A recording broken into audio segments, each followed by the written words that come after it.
datang di podcast Karedok, Bongkar Kedok.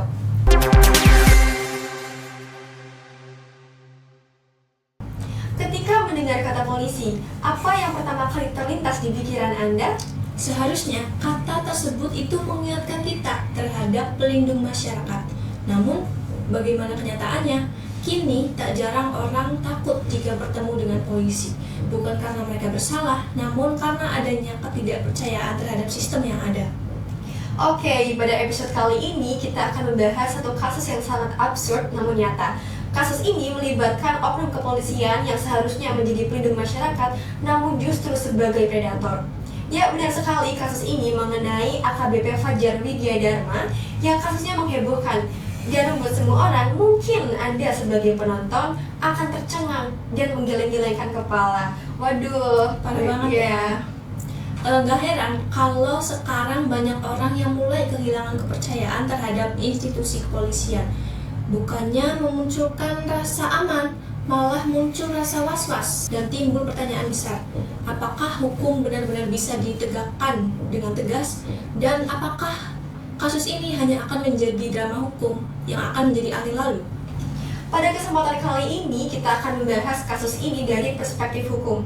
Apakah ada celah bagi pelaku untuk lolos dari jeratan hukum? Atau mungkin hukum yang akan menunjukkan taringnya? Inilah Karedok, Bongkar Kedok. Anda hadir kembali di Karedok, saya Helen bersama Saya Vira selaku tuan rumah Karedok. Di sini kami akan membongkar kedok kasus ini.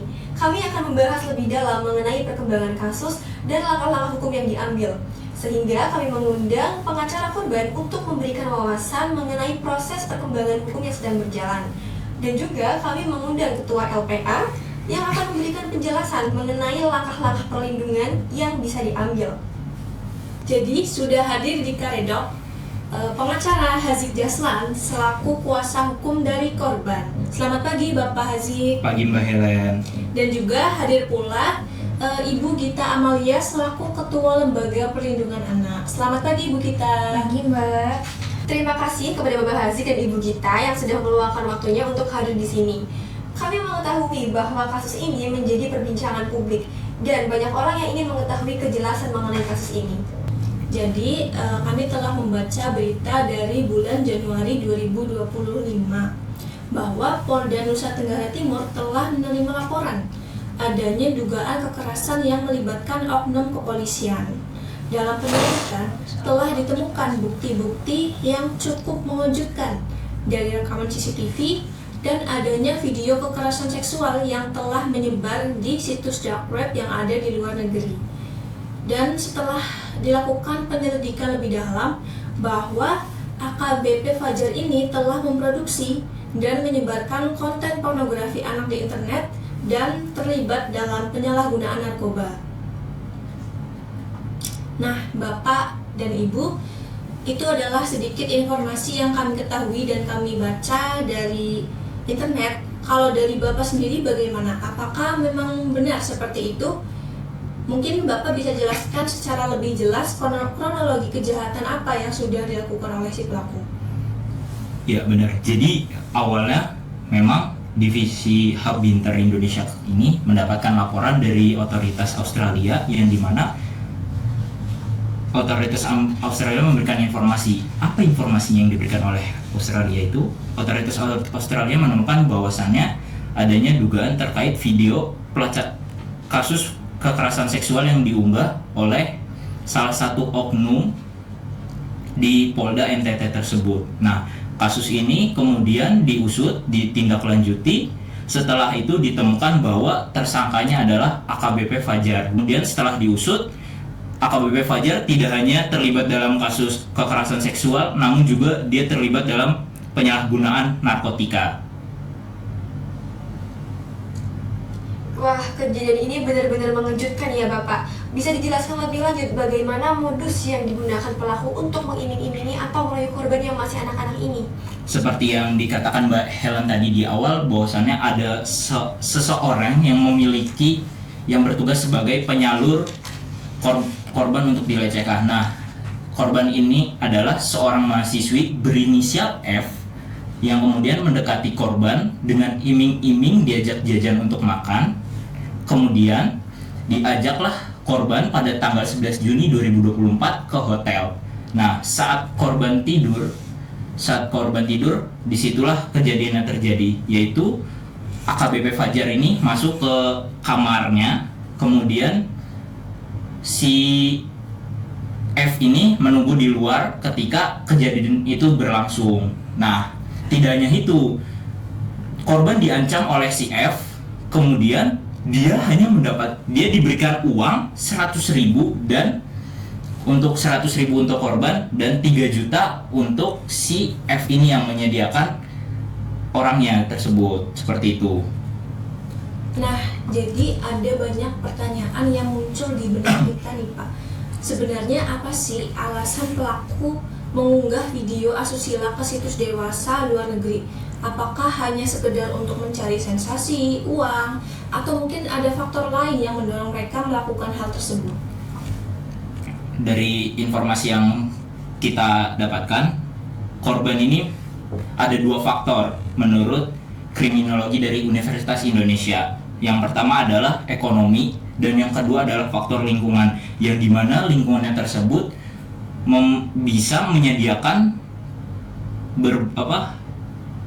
pembagian video, foto, ataupun paling buruknya lagi mereka saling bertukar pasangan, seperti itu. Jadi ada jaringan di mana berisikan orang-orang yang memiliki kesamaan dalam preferensi seksual, seperti itu. Baik, dari kasus tersebut, langkah hukum dan ancaman hukum apa saja yang dapat diberikan kepada pelaku nih Bapak?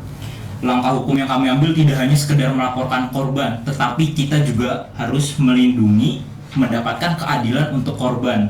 Pasal-pasal yang berlaku untuk korban itu berlapis-lapis. Salah satu seperti yang akan saya sebutkan adalah yang pertama itu UU nomor 12 tahun 2020 tentang tindak pidana kekerasan seksual. Yang kedua, UU nomor 35 tahun 2014 tentang perlindungan anak.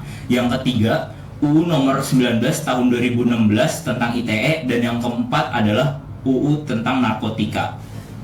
Nah, setelah dikalkulasikan UU tersebut itu korban bisa mendapatkan maksimal hukuman 15 tahun penjara dan denda sebesar 300 juta rupiah. Namun karena ini dilakukan oleh aparat sipil yang dimana dan korbannya adalah anak di bawah umur, hukum ini akan diperkuat sepertiganya. Penjelasan yang sangat jelas dan menggugah nih Pak Razi. Terima kasih atas pemaparannya. Kita semua berharap kasus ini dapat diusut secara tuntas dan pelaku mendapatkan efek jera yang setimpal. Oke, saat ini kita lanjut ke Ibu Gita Amalia. Sebagai Ketua Lembaga Perlindungan Anak nih Bu, yang pastinya nggak sekali dua kali dalam menghadapi kasus seperti ini. Sebagai Ketua LPA, mungkin ada saran dari Ibu, apa sih hal yang bisa dilakukan oleh masyarakat jika menghadapi kasus seperti ini? Ya, yang pertama pasti adalah memberikan kepercayaan kepada korban ya Mbak, karena korban ini kan sudah melalui masa yang sulit dan tugas kita adalah meyakinkan korban bahwa tenang saja, kita ada bersama kamu, kita ada di pihak kamu gitu. Dan yang kedua adalah mendukung korban dalam proses memperjuangkan keadilan dan proses penyembuhan. Nah, dalam beberapa kasus kekerasan seksual itu kan kadangkala korban ini tidak mendapatkan keadilan yang semestinya gitu. Apalagi kalau kasusnya ini bukan kasus yang viral. Potensi kasus itu tenggelam tuh mungkin terjadi, dan tugas kita adalah memastikan dan mengawal kasusnya agar korban ini bisa mendapatkan keadilan sebagaimana mestinya. Nah, sebagai masyarakat, sekadar membicarakan atau menyuarakan keadilan dari korban di media sosial atau di ruang-ruang diskusi itu sudah sangat membantu. Adapun jika untuk membantu proses penyembuhan, teman-teman bisa menawarkan bantuan yang sekiranya dapat membantu para korban ini, atau bisa mengarahkan korban itu mengikuti konseling jika mereka mau. Ketiga, memberikan perhatian penuh kepada korban. Jadi jangan ragu untuk menanyakan kabar korban. Jadilah orang yang bisa dipercaya sebagai tempat cerita. Karena Mbak, ini kan sulit sekali ya untuk korban itu membuka suara. dan butuh keberanian yang sangat-sangat besar. Seperti itu. Baik Ibu, jadi apa nih langkah pertama yang dilakukan LPA ketika menerima laporan atas kasus kekerasan seksual ini? Langkah pertama yang kami lakukan adalah menerima dan mencatat setiap laporan yang masuk, baik itu dari pihak korban, keluarga, atau pihak yang melaporkan. Nah, proses ini itu penting untuk memastikan informasi yang masuk itu jelas dan lengkap. Jadi laporan ini tuh bisa datang dari siapa aja ya Ibu, bukan dari korbannya langsung juga bisa? Betul sekali Mbak Fira. Jadi laporan ini tidak harus dilaporkan oleh korban, tapi juga bisa temannya, tetangganya, atau orang-orang yang peduli terhadapnya. Jadi setelah laporan masuk, kami akan mengkaji seberapa tingkat urgensi atau risiko terhadap korban. Kalau korban ini ada dalam kondisi yang berbahaya, maka kami akan berkoordinasi dengan pihak kepolisian dan lembaga sosial untuk memberikan perlindungan kepada korban. Nah, dalam kondisi tertentu, korban juga bisa dirujuk ke rumah aman agar untuk menghindari ancaman.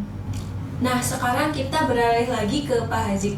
Pak, sebenarnya ada sebuah pertanyaan penutup yang mungkin bisa menjadi penegasan ulang dalam kasus ini. Di tengah maraknya ketidakadilan di negeri ini, publik ini mempertanyakan apakah korban bisa mendapatkan keadilan yang seharusnya bisa mereka dapatkan, dan apakah pelaku bisa mendapatkan hukuman yang dapat ditegakkan dengan tegas. Mengingat mereka ini skeptis terhadap sanksi hukum yang diberikan oleh pelaku, apalagi pelaku ini memang punya pangkat dan jabatan ya Pak. Menurut Bapak sendiri bagaimana? Baik, sebagai kuasa hukum korban, tentunya saya akan memberitahu bahwasannya kekerasan ini bisa terjadi di mana saja dan kapan saja. Jadi buat masyarakat di rumah yang menonton video ini, saya harap lebih peka dan waspada terhadap sekitarnya. Tentunya saya juga sebagai kuasa hukum korban akan mendampingi terus kasus ini secara transparan dan berlanjut, karena ini menyangkut paut bagaimana generasi bangsa kita dipertaruhkan oleh kasus ini. Kepercayaan polisi pun juga dipertaruhkan di kasus ini. Maka dari itu, jabatan dari pelaku tersangka tidak akan mempengaruhi jalannya proses kasus ini, karena pelaku pun sudah melanggar pelanggaran kode etik polisi dan sudah dilakukan pemecatan secara tidak hormat. Ya baik, dari pembahasan ini kita bisa melihat betapa seriusnya kasus ini dan bagaimana hukum harus ditegakkan tanpa pandang bulu. Kasus seperti ini bukan hanya tentang satu individu, melainkan tentang kepercayaan masyarakat terhadap sistem hukum yang seharusnya melindungi masyarakat. Kita semua berharap bahwa keadilan bisa ditegakkan bukan hanya di atas kertas, namun juga pada kenyataan. Kita juga berharap bahwa korban bisa mendapatkan hak-haknya, sementara pelaku harus mendapatkan hukuman yang seberat-beratnya. Sebelum kita akhiri, mungkin dari Bapak Hazik atau Ibu Gita, adakah pesan atau harapan yang mungkin ingin disampaikan kepada masyarakat? Oke, baik, mungkin bisa dari saya terlebih dahulu. Seperti yang saya bilang tadi, bahwasannya kekerasan seksual atau yang lainnya itu bisa terjadi di mana saja dan kapan saja. Dan harapannya masyarakat di luar harus lebih peka terhadap hal ini, karena kekerasan itu tidak hanya bisa dilakukan oleh pihak keluarga, teman, ataupun aparat berpangkat seperti yang ada di kasus ini. Nah, jadi kalau misalnya memang dari masyarakat ada atau mendapati adanya kasus seperti ini, segera laporkan, karena laporan Anda adalah hal-hal yang paling penting untuk melindungi korban agar mendapatkan ganjaran yang setimpal untuk tersangka. Ya, kalau dari saya ingin mengingatkan bahwa perlindungan terhadap anak bukan hanya tugas kami saja sebagai lembaga, tetapi juga kita semua sebagai masyarakat. Nah, betul ya tadi seperti kata Pak Hazik, kalau ada tanda-tanda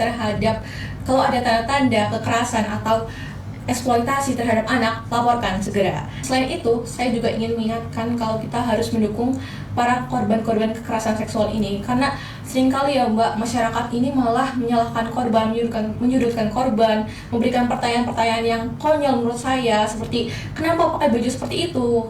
Jangan pakai baju seperti itu kalau tidak mau dilecehkan. Nah, pertanyaannya di sini, siapa yang mau dilecehkan? Siapa yang mau diperkosa? Siapa yang mau dihancurkan kehormatannya, tubuhnya, mentalnya, bahkan masa depannya?